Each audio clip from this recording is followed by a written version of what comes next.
Magandang buhay! Welcome back to Teacher Reg channel. I have here my RPMS Portfolio School Year 2023-2024 for proficient teachers, for Teacher 1 to 3. Our RPMS portfolio has 5 KRAs or the key result areas. KRA 1 focuses on content, knowledge, and pedagogy, and it is composed of Objective 1 to Objective 4. KRA2 focus on learning environment and diversity of learners. And it is composed of Objective 5 to Objective 8. KRA3 focuses on curriculum and planning and assessment and reporting, which is composed of Objective 9 to Objective 11. KRA4 is the personal growth and professional development, composed of Objective 12 to Objective 14. And the last KRA is the plus factor, which is the Objective 15. Based on DepEd Memorandum Number 008, Series of 2023, or known as Multi-Year Guidelines on the Results-Based Performance Management System, Philippine Professional Standard for Teachers, or RPMS-PPST, the classroom observable indicators for RPMS school year 2023-2024 are the objectives 1, 2, 3, 4, 5, 6, 7, 8, and objective 10, which is the indicator number 9 in the COT rating sheet.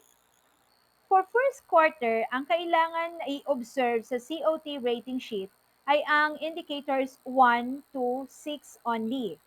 Sa second quarter naman, ang need na i-observe ng iyong observer ay ang mga indicator 1, 2, 3, 7, 8, and indicator 9. During the third quarter, the needed indicator to be observed by your observer are the indicator number 1, 2, 3, 4, 5, and the indicator 6.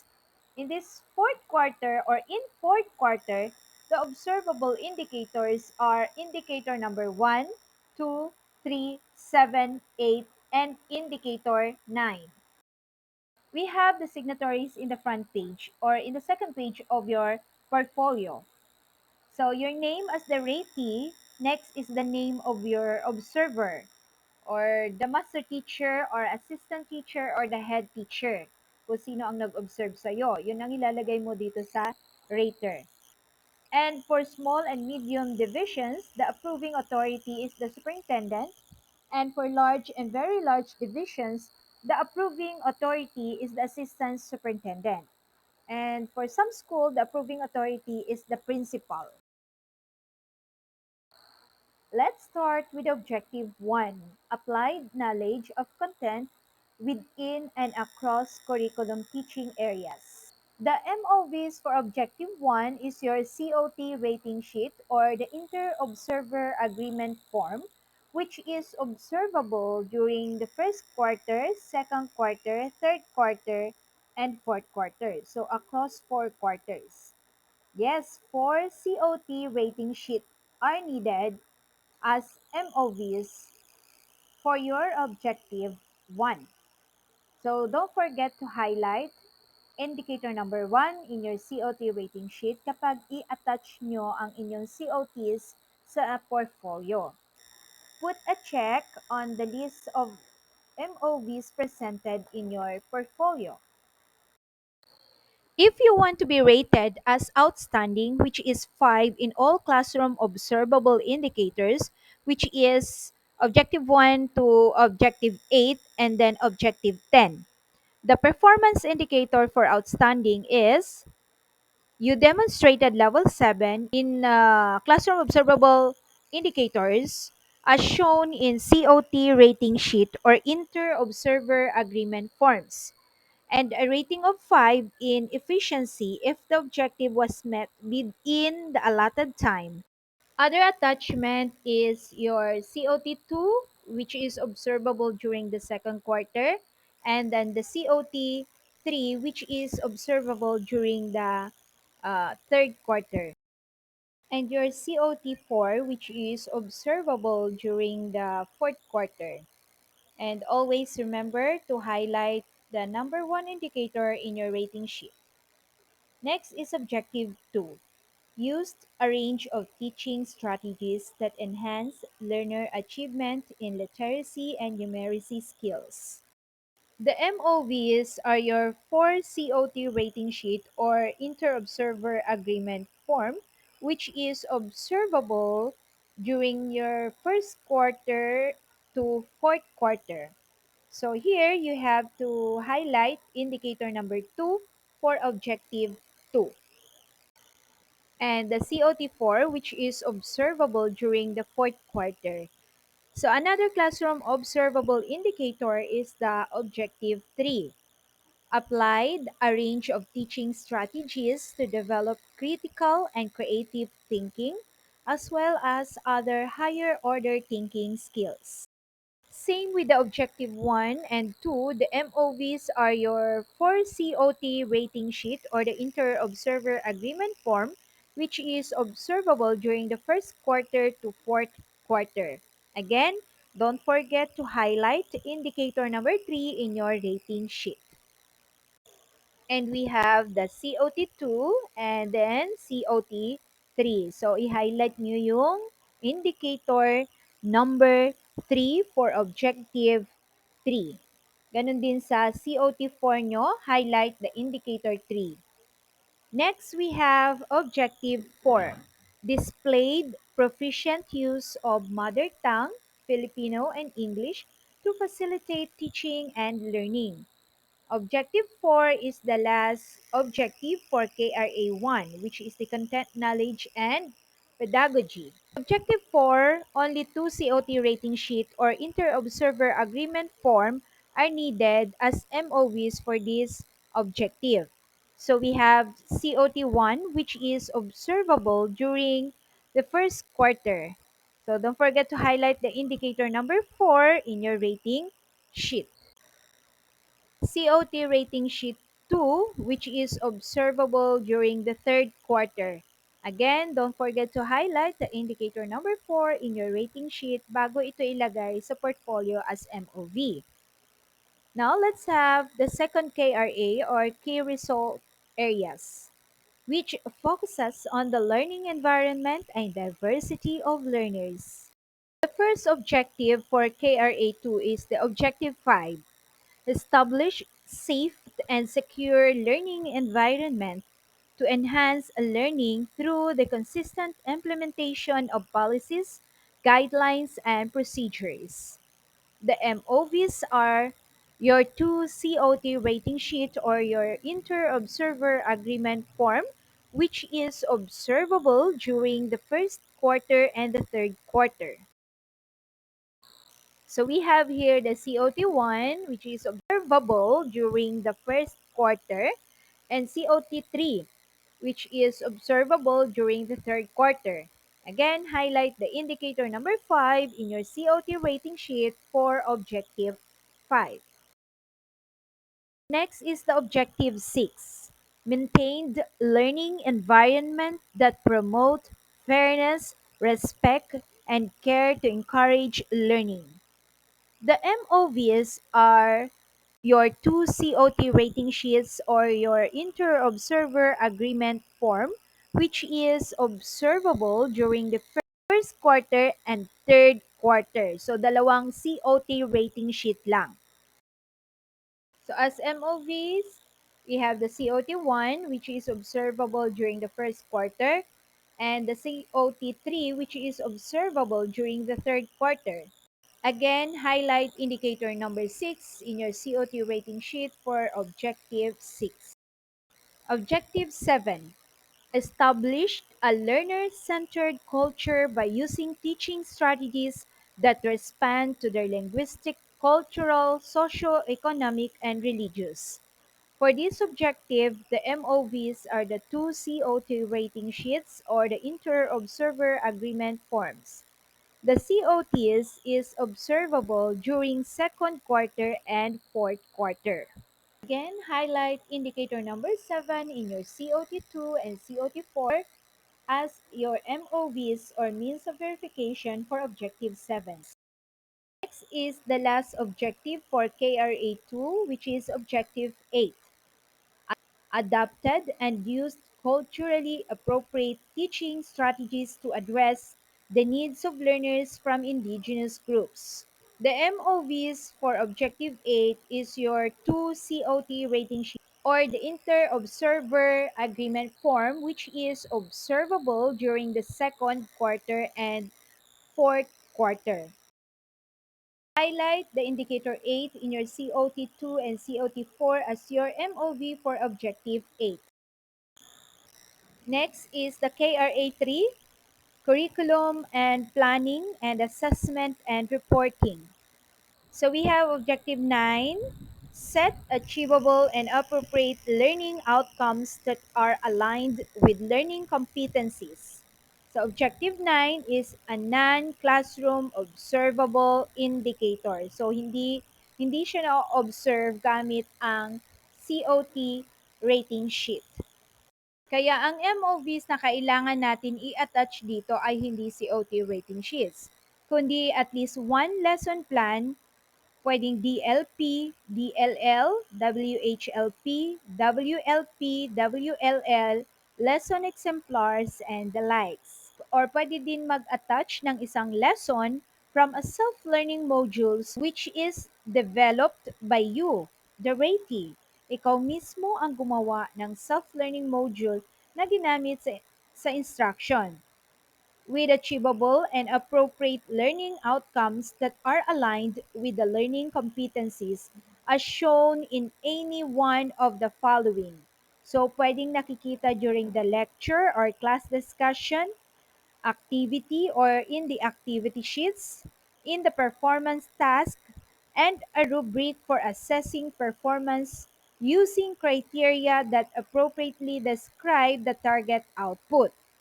So dito, ang MOV ko sa Objective 9 ay ang aking lesson exemplar in Science 4 na at dapat naka-highlight or naka-highlight dito sa aking lesson exemplar ang mga activities.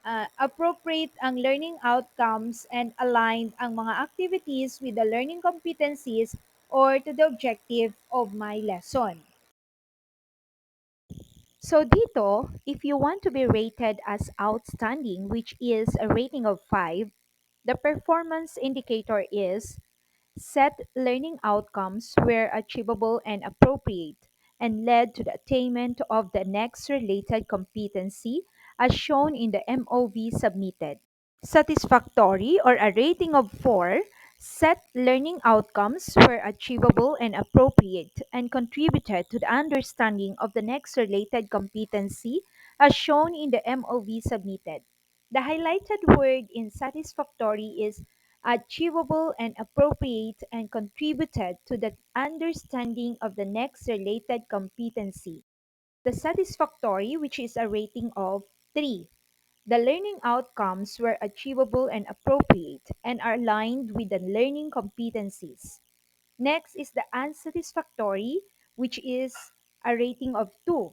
The learning outcomes were not achievable or appropriate and were partially aligned with the learning competencies. And lastly, the rating of 1, which is poor. No acceptable evidence was shown. Let's proceed to Objective 10.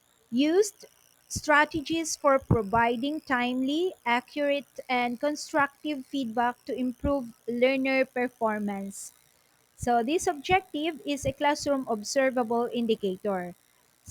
Ang MOVs na kailangan nating i-attach dito ay ang ating dalawang COT rating sheet or the Inter-Observer Agreement forms, which is observable during the second quarter and the fourth quarter. The observable indicator of Objective 10 in the COT rating sheet is indicator number 9. So you have to highlight indicator number 9 in your COT rating sheet. Next is Objective 11. Utilized assessment data to inform the modification of teaching and learning practices and programs. This objective is non-classroom observable indicator. So the MOVs needed is a list of identified least or most mastered skills based on the frequency of errors or correct responses with any of the following supporting MOVs. So first, supporting MOVs is the accomplishment report for remedial or enhancement activities, full remedial sessions, summer reading camp, PIL-ERI-based reading program. Second, supporting MOVs is the intervention material used for remediation, reinforcement, or enhancement. Pwede din yung supporting MOV mo ay yung number 3 na lesson plan or activity log for remediation enhancement data to modify teaching and learning practices or programs. So dito sa Objective 11, pwede tayo mag-attach ng item analysis wherein nakikita doon kung anong competency ang lumalabas na list or most mastered skills ito for that particular quarter. At dapat it should be accompanied by one supporting MOV, either accomplishment report, intervention materials, or a lesson plan. Kung outstanding ang rating na gusto mo, dapat na-meet mo ang indicator performance for outstanding, which is implemented a teaching and learning strategy or program using materials based on learners' assessment data as evidenced by a list of identified least or most mastered skills with supporting MOV number 1, which is the accomplishment report. Kung very satisfactory, ang rating mo ay 4. So, nakapag-develop ka ng materials based on learner's assessment data as evidence by a list of identified least or most mastered skills. Satisfactory naman kung you only planned for a teaching and learning strategy with supporting MOV number 3, which is the lesson plan or activity log. A rating of 2 kung unsatisfactory, you only analyze learners mastered skills based on the correct responses as evidenced by a list of identified least or most mastered skills. Next is 1, a rating of 1 or poor for no acceptable evidence was shown. For timeliness, outstanding if you submitted MOV showed utilization of assessment data across 4 quarters. Dapat every quarter. If item analysis ang ginamit mo, dapat every quarter may item analysis ka. And syempre, every item analysis may corresponding supporting MOVs. Pwedeng accomplishment report, pwede din intervention material, or a lesson plan. Kung across 3 quarters lang, your rating is VS or very satisfactory, which is 4. Satisfactory kung across 2 quarters and unsatisfactory for only 1 quarter. Poor for no evidence shown. So sa Objective 11, yung nilagay ko na MOVs is my item analysis in English grade 4 in every quarter. So dito, first quarter may dalawang competencies ako in English 4 na list mastered siya. So ang ginawa ko, gumawa ako ng PowerPoint presentation at kinagay ko ito as remediation material, and also I converted it into video lesson wherein I send it to the group chat ng mga parents para ma-review nila sa mga bata. Ganon din sa second quarter. Item analysis din, then supporting MOV, which is my intervention material. This is for third quarter, item analysis with intervention material, and same with the fourth quarter. Next is the KRA4, personal growth and professional development. The first objective for KRA4 is Objective 12. Build relationships with parents or guardians and the wider school community to facilitate involvement in the educative process. The MOVs for Objective 12 is any of the following. So you can attach a proof of participation in any activity highlighting the objectives such as but not limited to the following. First, receipt form or monitoring form during the distribution of learning materials, examples, etc. Second, commitment form to stakeholders, developed advocacy materials, certificate of participation that shows parents or guardians' engagement, signed by the school head. Third, home visitation forms or any equivalent ALS form or documents that highlights the objective and other. So you can also attach parent-teacher log or proof of other stakeholders meeting, like for example, one-on-one parent-teacher learner conference log, attendance sheet with minutes of online or face-to-face meeting, in proof of involvement in the learner's parents' orientation. Or you can attach any form of communication to parents or stakeholders, example notice of meeting, screenshot of chat or text message, communication with parent or guardian. Attach your 4 MOVs for this objective if you want a rating of 5 in your timeliness. Wala pa akong MOVs dito kasi nasa school pa yung teacher's planner ko kung saan nakadocument ang PTC attendance or the card day attendance with minutes of meeting.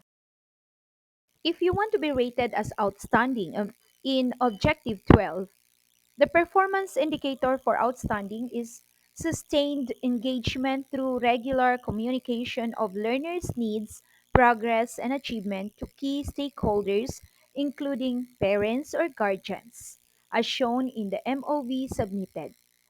Very satisfactory, sustained engagement with parents, guardians, and or wider school community to facilitate involvement in the educative process as evidenced by two or more of MOV number 1 or 2. For satisfactory, secured collaboration with parents, guardians, and or wider school community to facilitate involvement in the educative process as evidenced by 1 MOV number 1 or 2. Unsatisfactory, communicated with and obtained response from parents or guardians and or wider school community to facilitate involvement in the educative process as evidenced by MOV number 3 or 1 if no acceptable evidence was shown. Next attachment for second quarter is my home visitation form na ginawa ko within the second quarter ng school year. For third quarter, yung attendance sheet during our card day nung third quarter with minutes of meeting. And for my fourth attachment is the attendance sheet with minutes of meeting during our meeting for closing exercises. Next is the objective 13. Participated in professional network to share knowledge and to enhance practice. We need 4 MOVs in Objective 13. Just choose from the list of MOVs. You can use your certificate of completion in a course or a training, certificate of participation in a webinar, retooling, upskilling, and other training, seminars, or workshops with proof of implementation. You can use your certificate of recognition of speakership in a webinar and other training, seminar, or workshop. Any proof of participation to a benchmarking activity, or any proof of participation in school LAC sessions, whether online or face to face, and it should be certified by the LAC coordinator, or others just specify and provide annotations. My first MOV here for first quarter, I used my certificate of participation during our school LAC session dated within the first quarter and with a screenshot of my activity sheet compilation for English grade 4. This is the performance indicator for Objective 13. Outstanding if participated in any professional network or activity that requires output and proof of implementation within the school to share knowledge and to enhance practice as evidenced by the submitted MOV. So dito sa outstanding, ang need mo na i-attach ay yung certificate of participation or recognition within sa school with output. Dapat may output which is stated in the performance indicator na requires output and proof of implementation. VS or very satisfactory or a rating of 4 if participated in any professional network or activity that requires output and proof of implementation within the department or grade level to share knowledge and to enhance practice as evidenced by the submitted MOV. So dito sa VS, Certificate of Participation or recognition within the department or grade level with output and proof of implementation. Satisfactory kung you participated in any professional network or activity that requires output to share knowledge and to enhance practice as evidenced by the submitted MOV. So dito sa rating 3 or sa may satisfactory, yung attachment lang ay ang iyong certificate of participation or recognition with output but wala na yung proof of implementation. Satisfactory if you participated in any professional network or activity that does not requires output to share knowledge and to enhance practice as evidence by the submitted MOV. So dito, ang need mo lang na attachment para sa MOVs mo is your certificate of participation or recognition. Yun lang. No need na yung proof of implementation or output. And rated as poor or no acceptable evidence was shown. And syempre, for timeliness, rating of 5, yung MOV mo is across 4 quarters. Example, ang nilagay ko for first quarter ay Certificate of Participation with output and proof of implementation during last session within first quarter ng school year.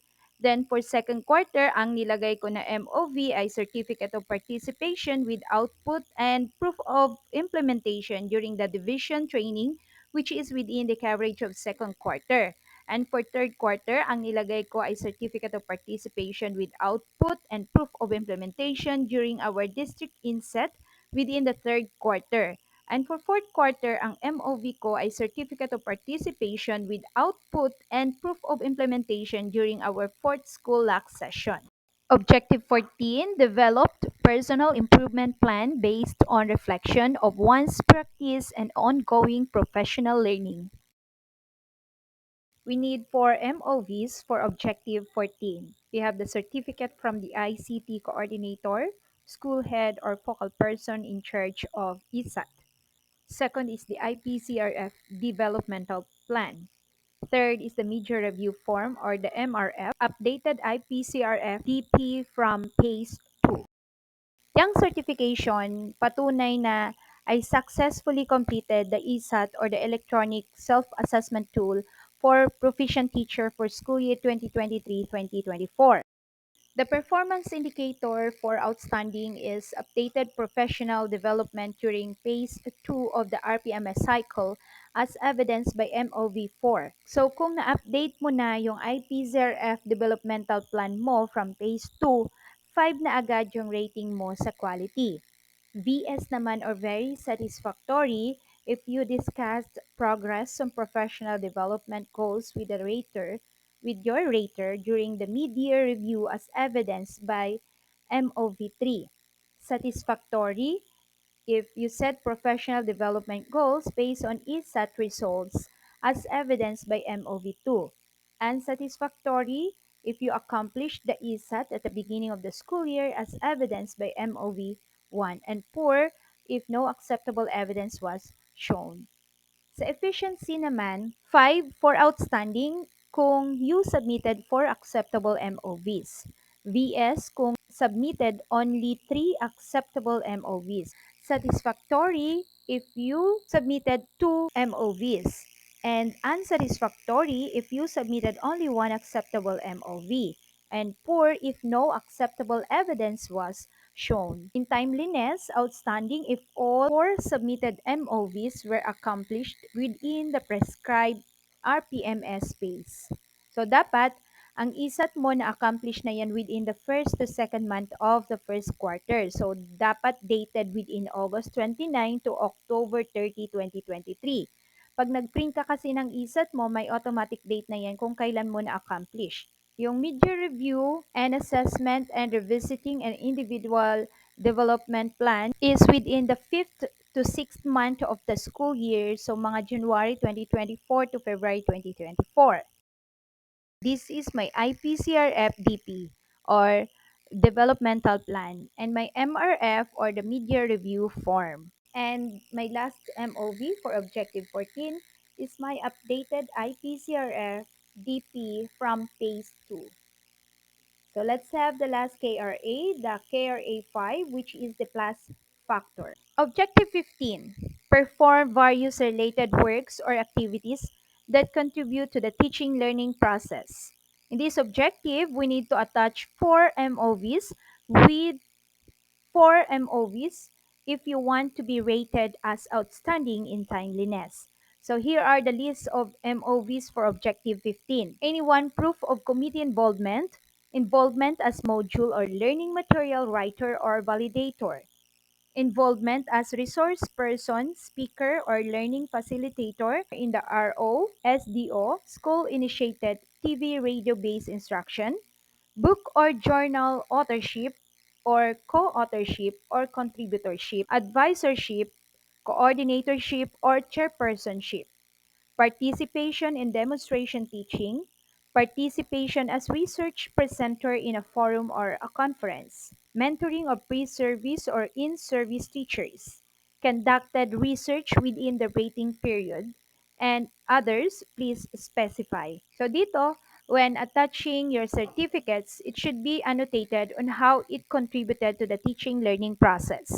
For outstanding, perform at least one related work or activity that contributed to the teaching learning process beyond the school or community learning center as evidenced by the submitted MOV. VS or very satisfactory if performed at least one related work or activity that contributed to the teaching learning process within the school or community learning center as evidenced by the submitted MOV. Satisfactory, perform at least one related work or activity that contributed to the teaching learning process within the learning area or department as evidenced by the submitted MOV.